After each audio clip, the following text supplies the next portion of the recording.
So what I just read, again, talked about the firmament and this distinction, this separation, this division between the waters that is before the throne, that is also symbolic of the separation of the righteous from the wicked. Okay, so that's what this sea of glass like crystal was before the throne. Okay, now these four living creatures, okay, we have to really take a look at this and understand it through the apocalyptic literature that is present and being spoken of, that this book was written in the literary form of the apocalyptic genre. So this is what we're going to understand, that these four creatures, these four living beings before the throne as well, and around the throne, covered with eyes in front and back, first find their appearance in the book of Ezekiel. So we're going to look there first.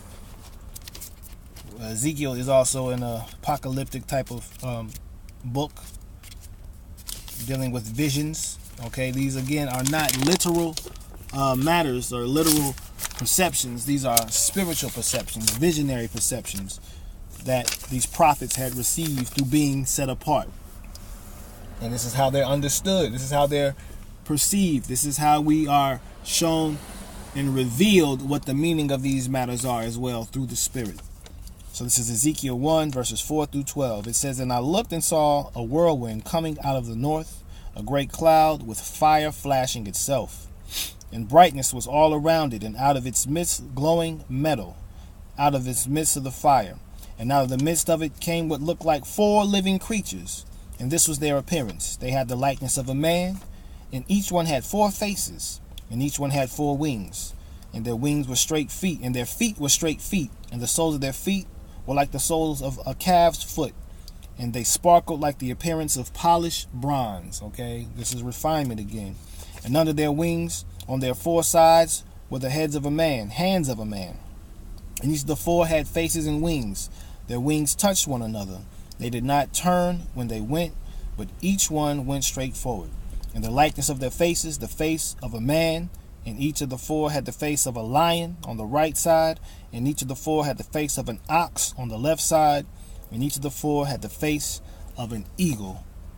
Okay, so you have again the lion, the ox, the man, and the eagle. Okay, we're going to really get into this.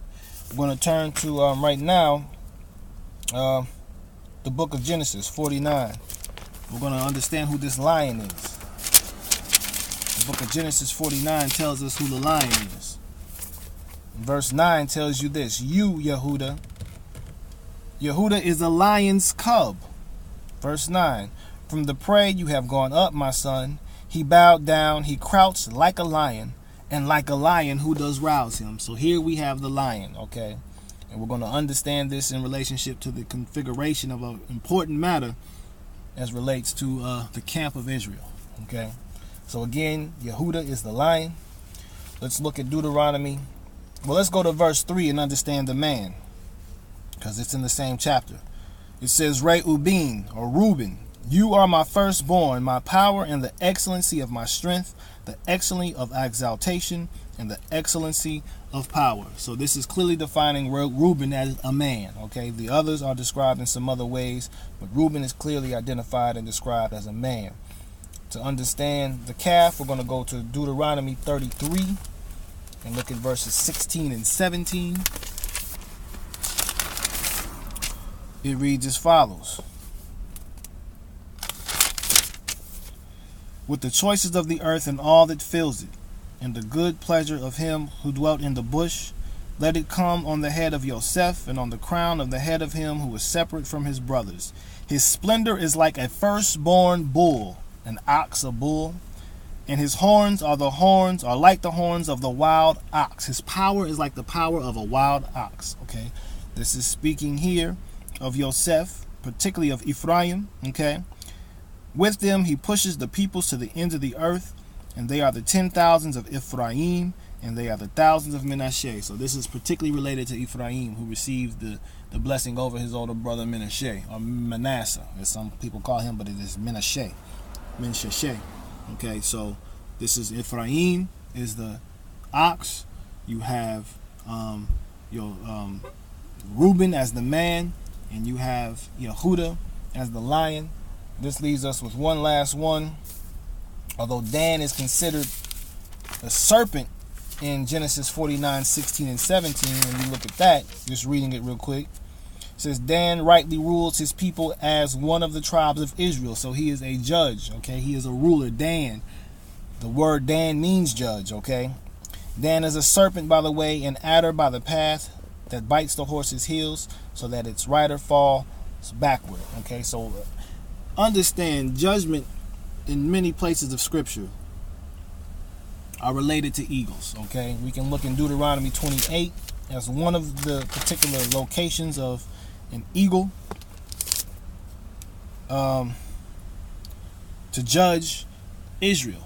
Verse 49, Yah shall bring a nation against you from afar, from the ends of the earth, as swift as the eagle flies, a nation whose language you shall not understand.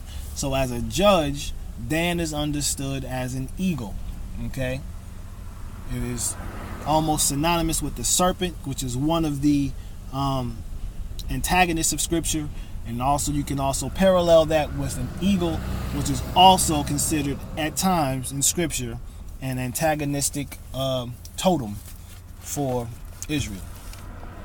Okay, so there we have identified the four living creatures. Again, Yehuda is the lion, Reuben is the man, Ephraim is the ox, Dan is the eagle.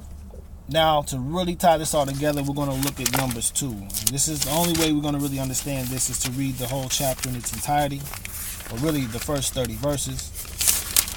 And then we're going to kind of wrap it up, because from there it just kind of flows and gets into a little explanation of what we're reading.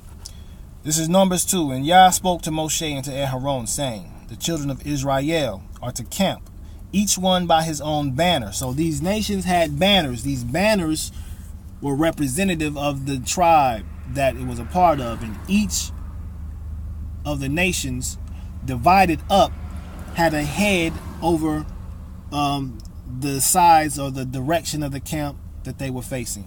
Let's check it out. So again, the children of Israel are to camp, each one by his own banner, beside the sign of his father's house. Let them camp around the tent of appointment at a distance. And on the east side towards sunrise, those of the banner of the camp of Yehuda camp according to their divisions, and the leader of the children of Yehuda, Nachshon, son of Aminadab, and his army with their registered ones, 74,600. And those camping next to him is the tribe of Yissaschar, and the leader of the children of Yissaschar, Nethanel, son of Suar, and his army with its registered ones, 54,400. Then the tribe of Zebulun, and the leader of the children of Zebulun, Eliab, son of Chelon, and his army with its registered ones, 57,400. All the registered ones of the camp of Yehuda, according to the divisions, 186,400. These depart first. So this is the tribes on the east, headed by Yehuda. You have Yissaschar and Zebulun. So the lion is facing the east. Okay, this is one of the faces, or one of the living creatures, which is composed of Yehuda, Yissaschar, and Zebulun, with Yehuda as the banner. On the south side, this is the man, the banner of the camp of Reuben. Okay, so now this is Reuben. This is the man. According to their divisions, the leader of the children of Reuben, Elisur, son of Shedeur, and his army with its registered ones, 46,500. And those who camp next to him, the tribe of Shimon, and the leader of the children of Shimon, Shelumiel, son of Suri Shaddai, and his army with their registered ones, 59,300. Then the tribe of Gad, and the leader of the children of Gad, Eliasaph, son of Reuel, and his army with their registered ones, 45,650. All the registered ones of the camp of Reuben, according to their divisions, 151,450. And they are the second to depart. So this is now to the south, okay? East is Judah, south is Reuben.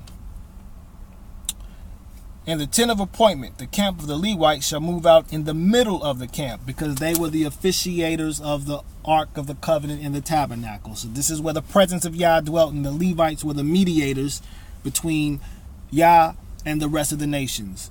Judah was the political head and the political leader, which is the lion, okay? In the center, you have the Ark of the Covenant, which is in the tabernacle, which the Levites officiated, which represented the presence of Yah, which is central in the heart of the camp, okay? And they shall move out in the middle of the camps. As they camp, so they move out, everyone in his place by their banners. Now on the west side, the calf, the banner of the camp of Ephraim, according to their divisions, and the leader of the children of Ephraim, Elishama, son of Amihud, and his army with their registered ones, 40,500. And next to him, the tribe of Menashe, and the leader of the children of Menashe, Gamliel, son of Pedasur, and his army with their registered ones, 32,200. Then the tribe of Benjamin, and the leader of the children of Benjamin, Abidan, son of Gidoni, and his army with their registered ones, 35,400. All the registered ones of the camp of Ephraim, according to their divisions, 108,100, and they are the third to depart. On the north side, this is the eagle now, okay, the banner of the camp of Dan, according to their divisions, and the leader of the children of Dan, Ahiezer, son of Ammishaddai, and his army with their registered ones, 62,700, and those who camp next to him, the tribe of Ashur, and the leader of the children of Asher, it's Asher, the tribe of Asher, and the leader of the children of Asher, Pagiel, son of Okran, and his army with their registered ones, 41,500. Then the tribe of Naphtali, and the leader of the children of Naphtali, Ahira, son of Enan, and his army with their registered ones, 53,400. All the registered ones of the camp of Dan, 157,600. They depart last with their banners. So again, the four living creatures are in the appearance of, you read here, verse 7 from Revelation 4, like a lion, like a calf, like a man, like an eagle. We have just identified Yehuda is the lion, Reuben is the man, Ephraim is the calf, Dan is the eagle. And those are the heads of each of the directions of the campment of Israel. Okay, so what is this demonstrating? It's demonstrating the heavenly courtyard. Okay, this is the way that the courtyard is going to be demonstrated here on earth. Okay, so in the